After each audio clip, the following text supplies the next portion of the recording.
t'aime, Bruxelles, je t'aime. Tu m'as fait manquer, Bruxelles, je t'aime, Bruxelles, je t'aime. T'es ma préférée, Bruxelles, je t'aime, Bruxelles, je t'aime. Hello there and welcome to Bruxelles, je t'aime, Euronews' weekly talk show about the week that was.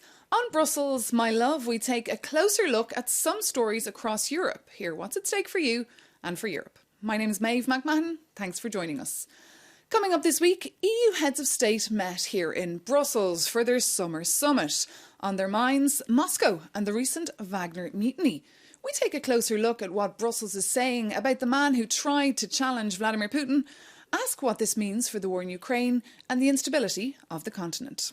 And best of luck to Spain. The southern country of 47 million picks up the baton from Sweden this weekend to chair EU business for the next 6 months.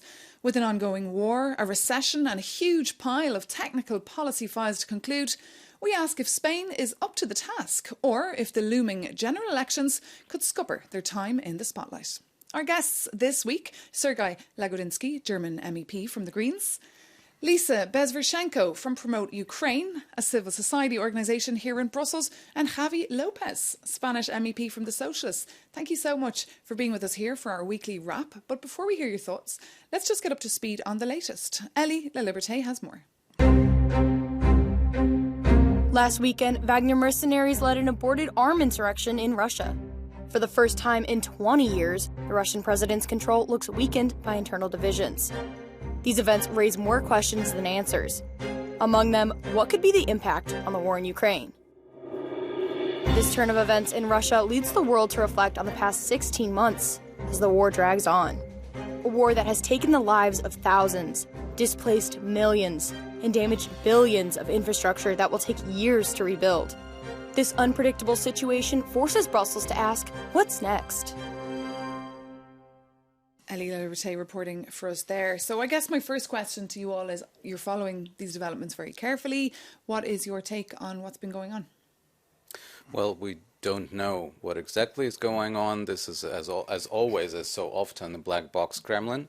What we all saw is, I would say, two things. Number one, the midterm and long-term effect of what we have been seeing is that Putin has been weakened. It was the first time that Putin, as president, relied on help and loyalty of others and said so in his proclamations, compared it to the 1917 revolution even. However, in the short term, I think what we're seeing is a consolidation of the power of Putin.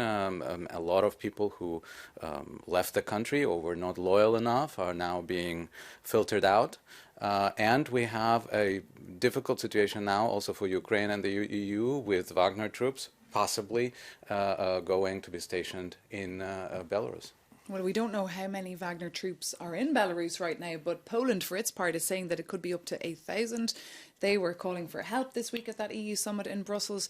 Javi Lopez, let's hear from you, because we know that there have been a lot of briefings. EU leaders, diplomats, officials have been trying to get a bit of intelligence about what's going on. But from where you're sitting, as a Socialist MEP, what's your take? Well, it seems clear that it was the biggest crisis, the worst crisis, internal crisis of Russia in the last 20 years. And a stability and probably a conflict between factions, internal factions in Russia. And we can say that this is a direct consequence of the war and the high price that Putin is paying for the war. On the ground in Ukraine, but not only. The answer of the international community and especially the EU, the economic answer through sanctions and so on, it's having an effect. And I think this is an effect. It seems that Russia is cracking. We will see the consequences the next months. Obviously, Putin is in office, but the decisions will have to be taken. No? Okay. Just to hear the take from yourself, of course, as a Ukrainian, you're here very active in the civil society organisation. What do you make of these latest developments, and how could they change the course of the war in your efforts to stop it? So first of all, I want to make it clear who we are talking about. We are talking about Putin and Prigozhin, basically two people fighting over the issue who will kill Ukrainians more effectively and who will do corruption less to produce more weapons that then will go to Ukraine and will stay there for we don't know how long time. For Ukraine, of course, Ukrainian. If you ask me, what is the state of how did it impact the counteroffensive? We don't know. We don't have any public information as civil society, as the Ukrainian people. What we know is that counteroffensive is going as planned. It did not affect any plans, neither the military coup that didn't happen in Russia, neither the huge catastrophe at the Kakhovka Dam. The Ukrainian army has plans like silence, and they just go as they plan. Of course, we think that this is just the beginning of internal crisis in Russia, and we hope for it, and we are waiting for it. We wait for this internal clashes. And that's kind of what the mood as well was here in Luxembourg earlier this week when EU foreign ministers were meeting. They were also alluding to the fact that, like what you said, Javi Lopez, that you're starting to see the cracks in the system over there. Let's take a listen now to Josep Borrell. He's the EU Foreign Affairs Chief who was speaking to the media. The war against Ukraine launched by Putin and the monster that Putin created with the Wagner, the monster is biting him now. The monster is acting against his creator. The political system is showing the fragilities, and the military power is cracking. So this is an important consequence of the war in Ukraine. So Josep Borrell there calling the head of the Wagner Group, Prigozhin, a monster. Would you share that view, Javi? Well, yes, taking into account what Wagner made in Syria especially, but not only in Ukraine, in Africa, in Mali. Yeah, it's a monster. It seems that it's the first time in 20 years that Putin seems really fragile internally.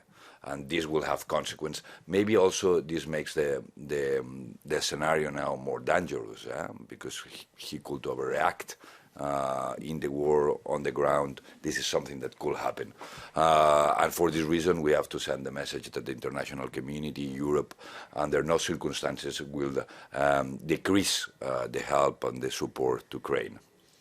What's your take on that? Would you agree with that? And do you think, I mean, we heard as well from NATO this week, Jens Stoltenberg, the Secretary General, he joined EU heads of state and government here in Brussels for their summit, saying that the NATO alliance would be ready if there was a new threat posed by the Wagner Group. I mean, that goes without saying that we have to strengthen both our resilience, and this is what especially our eastern flank is worried about, of course, with Wagner troops, which would actually enable Putin to act through Belarus, and by the way, also fully integrate Belarus at some point, something that also will hamper on any democratic forces in Belarus. On the other hand, we, of course, and this goes without saying, and we said this at the day of this coup, the best answer to this is to double and triple our support to Ukraine, because this is the key fight that Europe is engaged in, whether we want it or not. And that's something, Lisa, of course, that you want. You were protesting outside the EU summit this week, calling for more support. Do you feel like this has perhaps put more momentum on the plight of the Ukrainians and put Ukraine back in the headlines? We saw as well this week leaders from Poland and Lithuania visiting Kiev, speaking again to Zelensky, to the president there, and saying that Europe is still by your side. Absolutely. I think it just reminded once again that what would happen if Wagner actually took the power, the one of the biggest terrorist organizations that is present not only in Ukraine but in the whole world. And sorry, but I have to disagree. I think Putin actually knows only the language of power. And here in Europe, in the EU, we think that the more we press, the more we increase the military support to Ukraine, the more aggressive Putin will be. But no, actually, if we look back, we already crossed a lot of red lines that Putin said.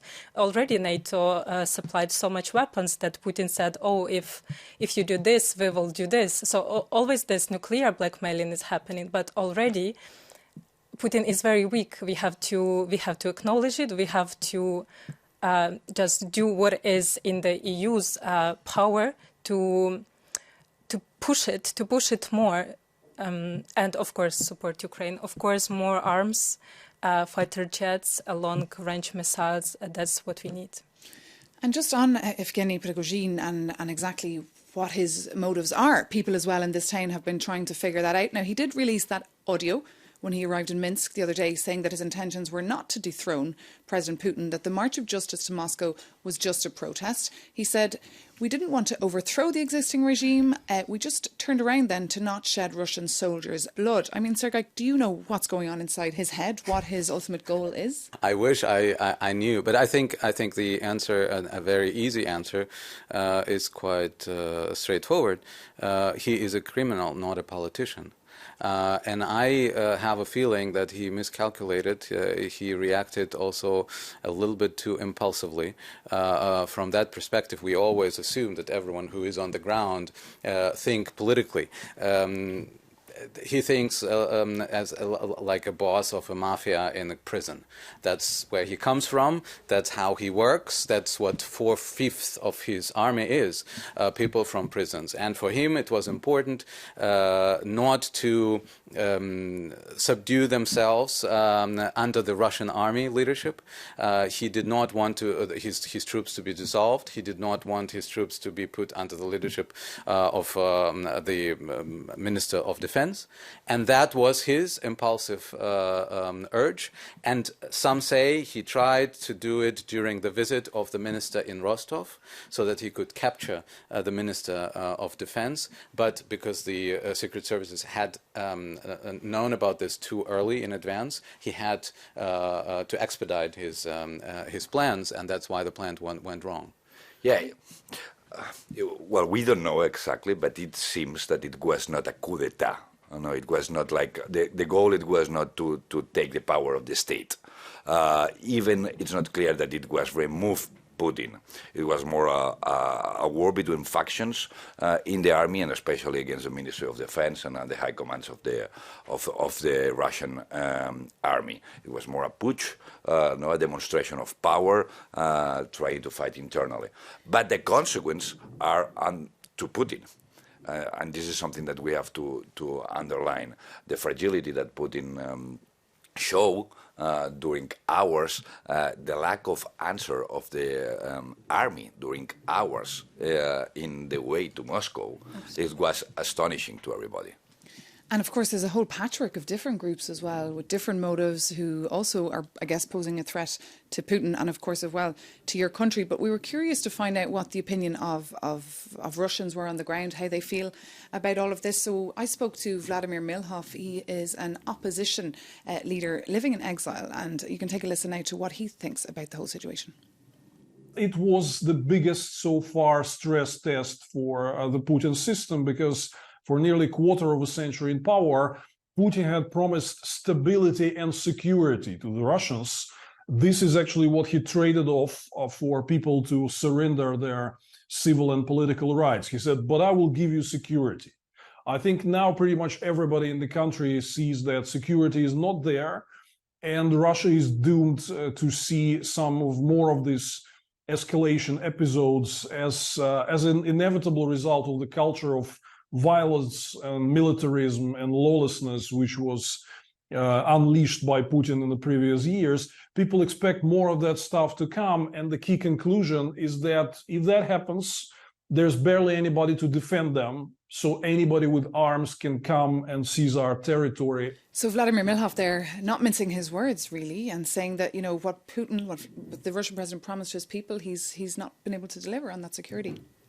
Well, I mean, to be fair, we have to be careful when we assess the real situation on the ground. And if we're talking about, the beginning of the end of Putin, I think the beginning of the end of Putin was the day of his birth. The end of Putin can be biological, his death. The question is whether the system will survive, whether he will appoint someone who will be Putin 0.2, or we have any chance for a democratic development.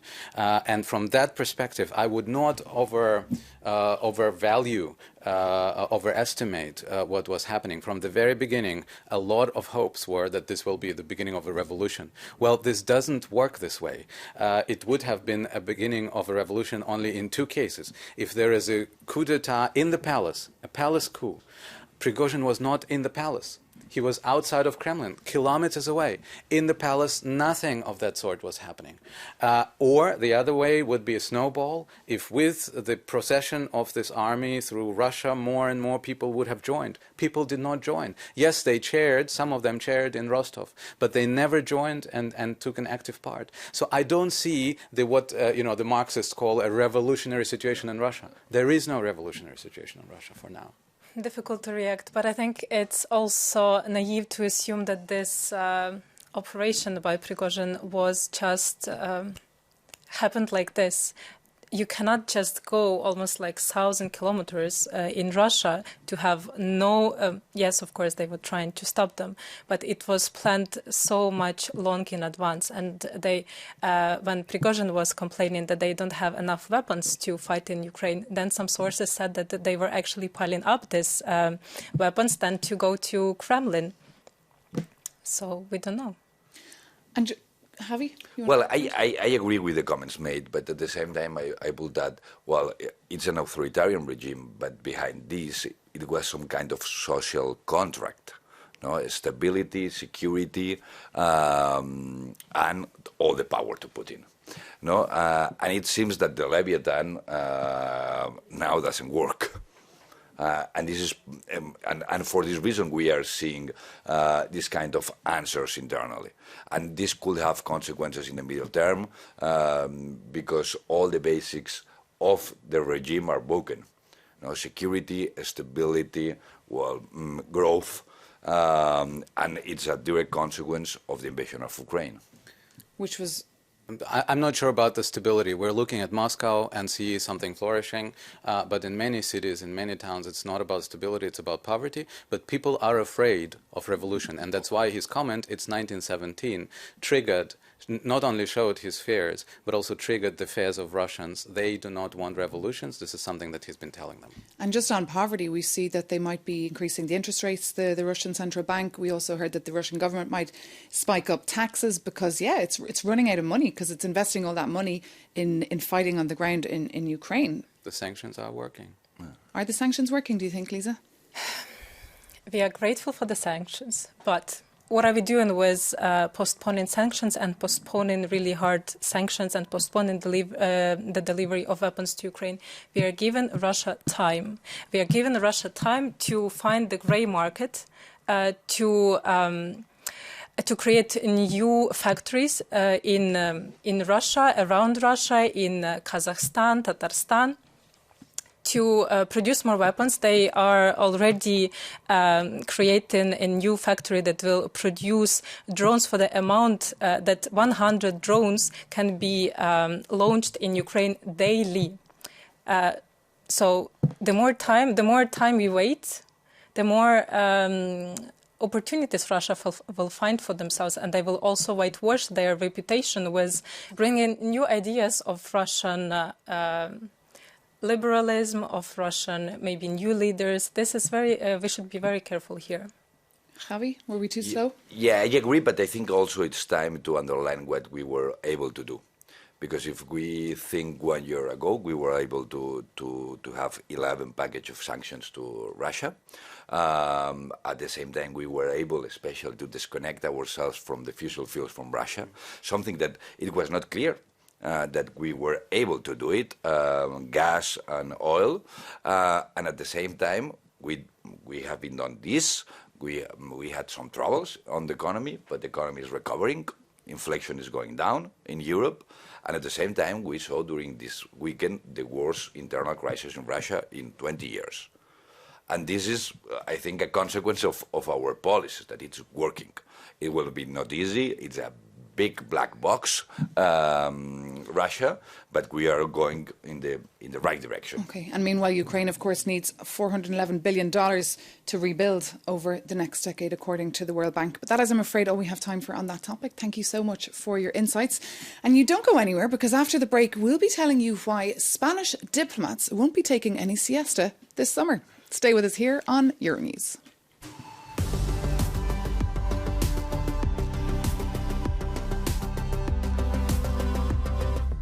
Welcome back to Brussels, my love. I'm Maeve McMahon. Thank you so much for joining us.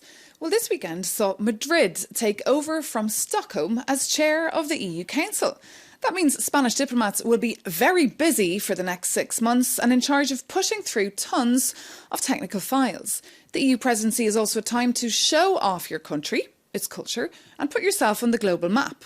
But with domestic politics set to overshadow, we asked Euronews' Spanish journalist Ida Sanchez if this was maybe bad timing for the presidency. It is almost summer and all Spaniards are ready to spend their holidays on the beach. But before all of that arrives, Spain will face an intense month of July as the country is immersed in an unexpected election campaign that will split the Spanish presidency of the EU Council in two. The occasion was to be a key opportunity to strengthen Spain's international role and boost the current Prime Minister, Pedro Sánchez, ahead of the elections due to be held at the end of the year. But now this has changed. The goal of bringing the EU closer to its citizens has been diluted in the face of inflamed political slogans. Spaniards will vote the 23rd of July, and the economy and unemployment are, according to the latest Eurobarometer, their main concerns. But now all eyes are on the various pacts and coalitions that are emerging after the regional elections in May between the centre-right Partido Popular and the far-right Vox, which could be a prelude to what could happen at the national level. With the current political spectrum highly polarized, there is a possibility that the Spanish presidency will start with the priorities of the socialist government and end with the priorities of the new right-wing government, losing part of the opportunity to set the council's agenda. Ida Sanchez reporting there. I mean, could be a fascinating 6 months. We'll have to wait and see. But I guess our question is, Javier Lopez, we'll start with you as the Spaniard around the table. Do you think it could be a missed opportunity for Spain? No, it's not. It's not the first time that we see a presidency with elections. We saw it with France. We will have it with Belgium.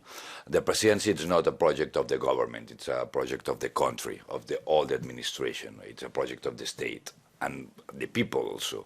The priorities of the government are the priorities of the country. Work on Ukraine, work on the strategic autonomy of Europe. It's a golden presidency because it will be the last functional, completely functional presidency. We have a lot of legislation to pass. We have the European... Let's just show our viewers what is on paper, technically, those priorities for the presidency. Reindustrialisation of the European Union, the green transition, social justice and European unity. That all sounds a little bit vague, no, Sergei? Well, it's always like this. We have the presidencies. The presidencies basically say what is going to be their priority. It doesn't mean that it will remain vague like this, because under all of those titles there are many, many laws that should be negotiated and will be negotiated in the trilogues. So from that perspective, I think the interesting point here is among the Green Deal, there are a lot of laws where conservatives, especially in the parliament, are trying to prevent.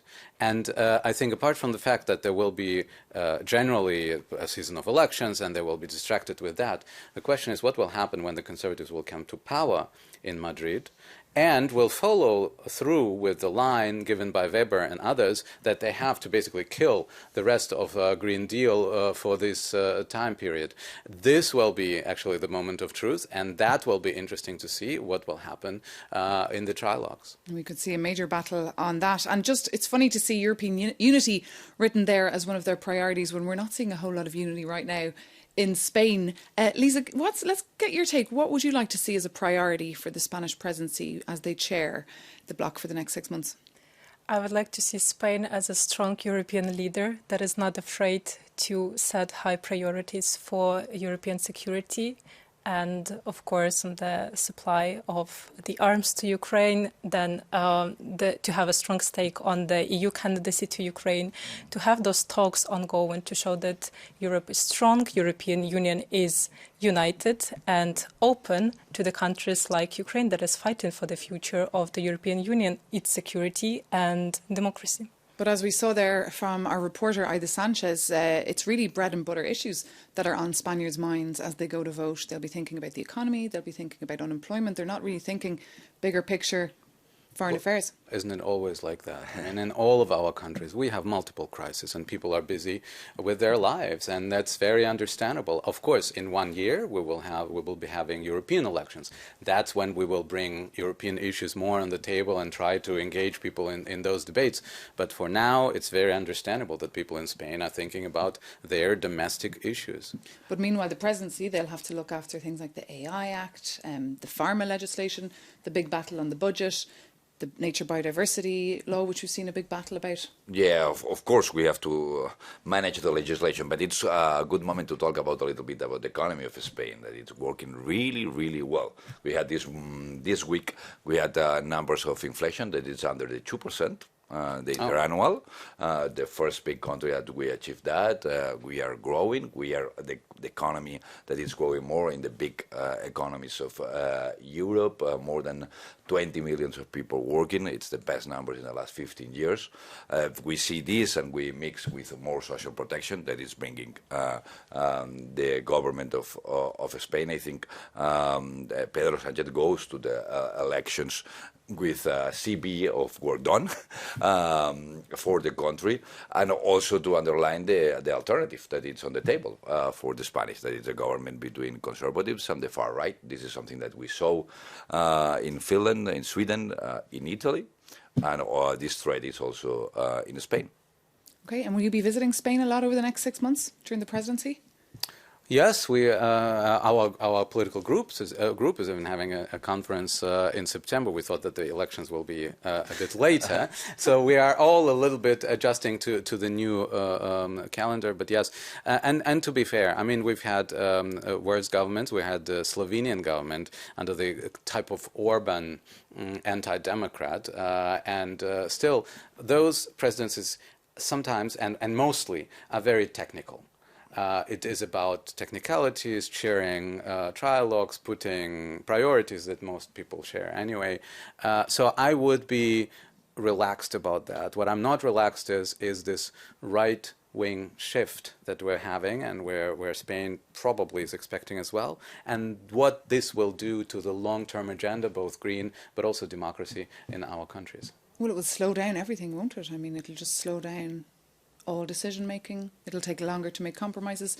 But I'm afraid we don't have any more time to talk about that, but we will come back to it. Best of luck with the presidency, Javi Lopez.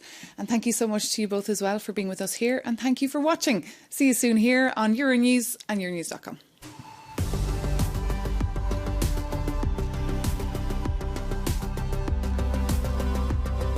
Hi there and welcome to Brussels, my love, Euronews' weekly talk show. I'm Maeve McMahon, and here with my panel, we're taking a look back at some of the stories that caught our eye this week. One of those asks how much time we who work in offices should be spending in that physical space, 4 days or 5? Because Portugal has just decided to test out the shorter working week, joining countries like Belgium and the UK who are trying it as well. So I'd like to ask the panel, do you think it's a good idea? Lisa, we'll start with yourself.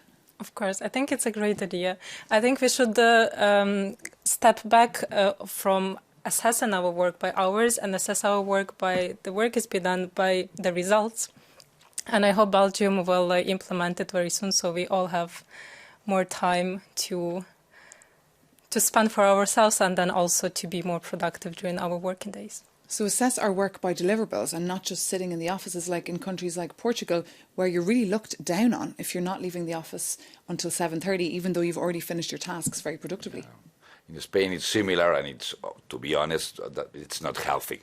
And if we check the numbers and the data, usually the countries that they are working less hours are the countries that are more productive. Well, we have some graphs, actually. We took a look at Eurostat and we saw that in Greece, Portugal and Spain, they're on the top of the chart. They're working the most. Whereas in Germany and the Netherlands, they're on the bottom. The graph is just there up on your screens. And actually, it's very interesting because when it comes to productivity, Javi, as you mentioned, we see these flip. And Greece, Portugal and Spain are now in the bottom of the list, while France, the Netherlands and Germany come out top. So, Sergei, proof there really that you can actually work less and produce more. You probably can. I mean, we need more empirical evidence for that, I think, and we should be also, I'm a little bit cautious. I think we should do the testing. We should try things out. And in fact, in Hamburg, the government just decided that their government employees could try and test this model. But at the same time, in Germany, for example, the industry is saying we are lacking working power. We're lacking labor. And people who would like to work, and of course they are concerned that if you let them even work less, how much, who will be doing the work that the industry and the enterprises are hoping for. On the other hand, the trade unions are saying that it could release, for example, the many women who are at home and who do not want to work full time because of their family obligations. But if they know there is one day more, they can take care of the family, just as husbands hopefully do. Women or men. Men, yeah, and for that, but of course, this is a very gender-specific, unfortunately, gender-specific situation. This would release a lot of labor force, a lot of employees who would like to enter the labor market. So it's a trade-off. I do think we need more evidence on that, and I do think we should take also carefully and the concerns of the industry and the enterprises. But I am open for this, and if this works, even better.